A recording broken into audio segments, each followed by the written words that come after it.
We've journeyed through storms and rings, through icy moons and glowing auroras, into Saturn's invisible interior and out beyond its magnetic borders. But as our time with the ringed giant draws to a close, one thing becomes clear. Exploring Saturn was never just about Saturn. It was about unlocking the deeper truths of our universe, how planets form, how moons evolve, how life might arise in the most unexpected places. And most of all, how curiosity can transform a distant dot in the sky into a world we know intimately.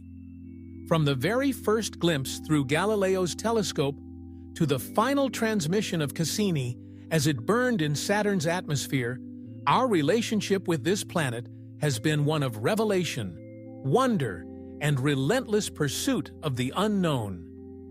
We've walked the frozen dunes of Titan in our imagination, felt the geysers of Enceladus erupting beneath us, traced the rhythms of gravitational ballet between Saturn's many moons. We've watched storms swirl with impossible geometry, listened to the ghostly songs of magnetic fields, and marveled at the fragility of rings dancing on the edge of existence. Saturn, more than any other world in the outer solar system, has taught us to look deeper, beneath the surface, beyond the obvious, past the boundaries of what we thought we knew. But now it's time to look forward, because while Cassini's journey has ended, and while our robotic emissaries are momentarily silent, a new era is dawning.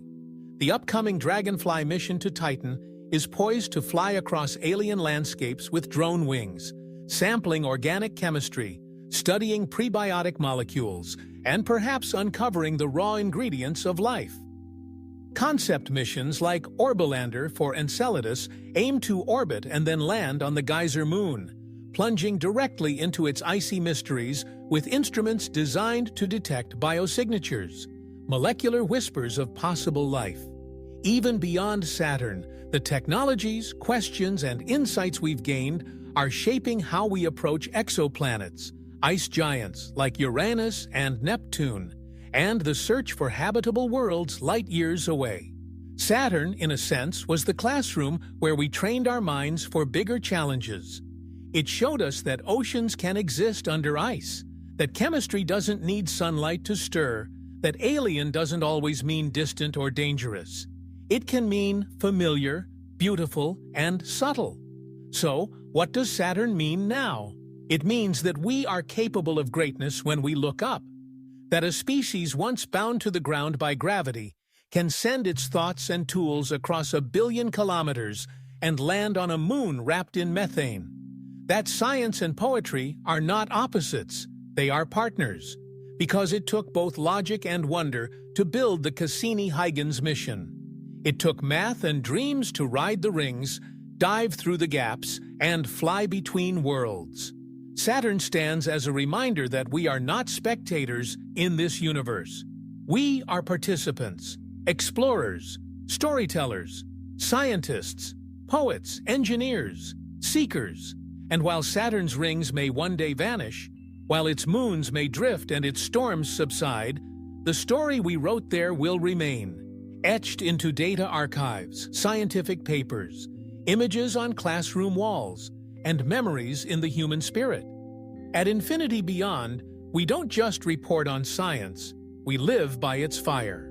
We carry it into the unknown, asking better questions, dreaming bolder dreams, and sharing the universe not as something out there, but as something we belong to.